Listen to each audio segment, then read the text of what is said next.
Matote, maždaug taip kilo mūsų idėja. Labą dieną, jūs sveikinu mokinių verslo komanda iSTEM. Mes esame iš Aitvaro gimnazijos. Veiklos metu naudojamės Lietuvos Junior Achievement mokomoji medžiaga. Tai galima sakyti, buvo mūsų konsultantas. Tai dabar truputį apie mus, kokiu mes turėjome uždavinių pradedant šią veiklą. Visų pirma, per ekonomikos pamokas įgijome daug teorinių žinių apie verslą ir norėjome panaudoti jas praktikoje. Norėjome gaminti ir parduoti kokybiškas prekes. Norėjome suprasti, kaip rasti ir bendradarbiauti su patikimais partneriais.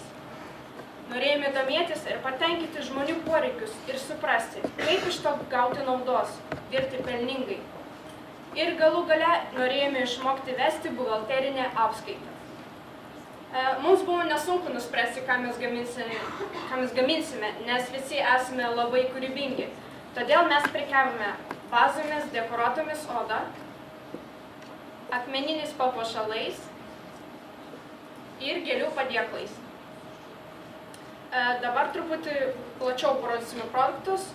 Tai buvo mūsų medžiaga, kurią greitai pavertėme stilingomis vazomis. Čia tiesiog pavaizduotas vienas iš gamybos momentų. Ir čia yra mūsų pagaminti papuošalai. Mūsų pagrindinė vizija buvo teikti kokybiškas bei naudingas prekes. Ir manau, kad to tikslo pasiekime. Tai mes galime spręsti iš trumpos ataskaitos. Kaip jūs matote, mes gavome gana daug pinigų, o visas atsargas mes planuojame parduoti per kovo 8 dieną. Kad pasiektume tokių rezultatų, konsultavomės ir bendradarbiavome su ekonomikos mokytoja Alla Aleksandravičienė ir matematikos mokytoja Jelena Garbuzova. Taigi, kokias mes padarėm išvadas?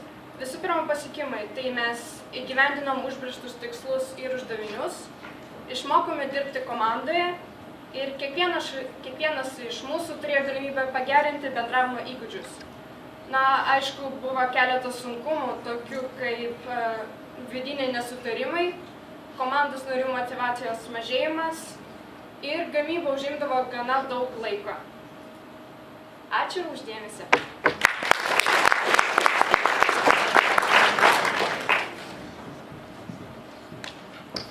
Ačiū Aichtech už tą skanę duoną, nes po tų turizmo mokyklos sausainių tikrai labai tiko.